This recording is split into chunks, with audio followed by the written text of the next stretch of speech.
Malda girls high স্কুলের সাপের ডেরা। একের পর এক সাপ উদ্ধার হচ্ছে স্কুল চত্বর থেকে। এখনো পর্যন্ত হদিশ পাওয়া গেছে 8টি গোখরো সাপের। আশঙ্কা করা হচ্ছে আরও সাপ থাকতে পারে স্কুলের চৌহদ্দির মধ্যে। স্কুল চত্বরে নৈশপ্রহরীর ঘর এবং সংলগ্ন এলাকা থেকে একের পর এক সাপ উদ্ধার হচ্ছে। স্কুল চলাকালীন সাপ উদ্ধারের ঘটনায় ব্যাপক চাঞ্চল্য ছড়িয়েছে জেলা জুড়ে। প্রাথমিক ও উচ্চ মাধ্যমিক স্তর মিলিয়ে 1,500-এরও বেশি ছাত্রী রয়েছে স্কুলে। স্বভাবতই স্কুল চত্বর থেকে একাদিক্রমে 8টি সাপ উদ্ধারের ঘটনায় ভীষণই আতঙ্কিত ছাত্রী থেকে শুরু করে অভিভাবক মহল। উদ্বেগ ছড়িয়ে পড়েছে শিক্ষকদের মধ্যেও। এই ঘটনাকে কেন্দ্র করে বন দপ্তরের সাহায্য চাইল স্কুল কর্তৃপক্ষ। স্কুলে ঝোপঝাড়ের বাহুল্য এবং অপরিচ্ছন্নতা নিয়ে উদ্বেগ লক্ষ্য করা গেল অভিভাবক মণ্ডলী ও স্থানীয় বাসিন্দাদের মধ্যে। অতি সত্বর ব্যবস্থা গ্রহণের আবেদন জানায় তারা। গত কয়েকদিনের লাগাতার বৃষ্টিতে জলমগ্ন হয়ে রয়েছে মালদার বেশ কয়েকটি এলাকা। এর জেরে বৃদ্ধি পাচ্ছে পোকামাকড়ের উপদ্রব। এই পরিস্থিতিতে অনেক অভিভাবকই পড়ুয়াদের স্কুলে পাঠাতে খুব একটা আগ্রহ প্রকাশ করছেন না, কারণ এর আগেও মালদার অপর একটি স্কুল থেকে সাপ উদ্ধারের ঘটনা ঘটেছিল।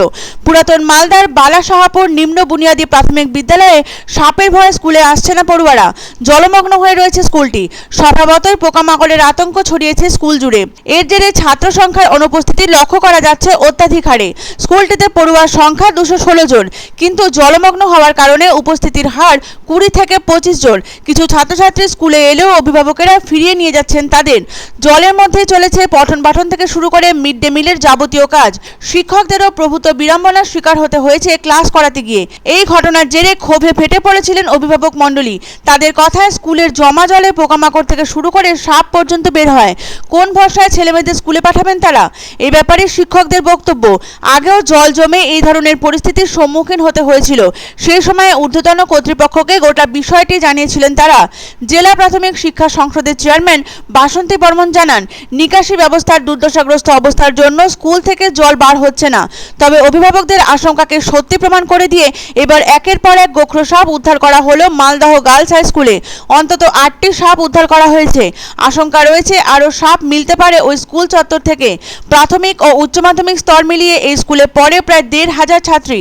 বস্তুত সাপের ডেরা হয়ে উঠেছে এই শিক্ষা প্রতিষ্ঠান। এই ঘটনায় বন দপ্তরের সাহায্য প্রার্থী হয় স্কুল কর্তৃপক্ষ। স্কুল চলাকালীন সাপ উদ্ধারের ঘটনায় রীতিমতো চাঞ্চল্য ছড়িয়ে পড়ে এলাকায়। অভিভাবক মণ্ডলী ও এলাকাবাসীর দাবি, অবিলম্বে ঝোপঝাড় পরিষ্কার করা হোক স্কুল চত্বর সংলগ্ন এলাকার।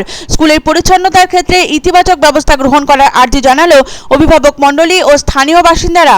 আমরা খুবই উদ্বিগ্ন। শহরের একটা প্রতিষ্ঠিত school Malda girls high school, এবং সেখানে আমরা ঘন্টা দেড়েক আগে জানতে পেরেছি যে প্রচুর পরিমাণে সাপ আমাদের গেটের সামনে যে আশিস বলে ছেলেটি কেয়ারটেকার নাইট গার্ড থাকে, ওর ঘরের কোণা থেকে প্রচুর পরিমাণে সাপের বাচ্চা বেরোচ্ছে।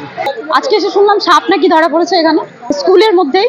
কতগুলো, আমি তো এসে দেখলাম 4-5টা ছিল, 7-8টা ছিল। যাই হোক, আমি এসে যা দেখলাম বালতির মধ্যে ছিল।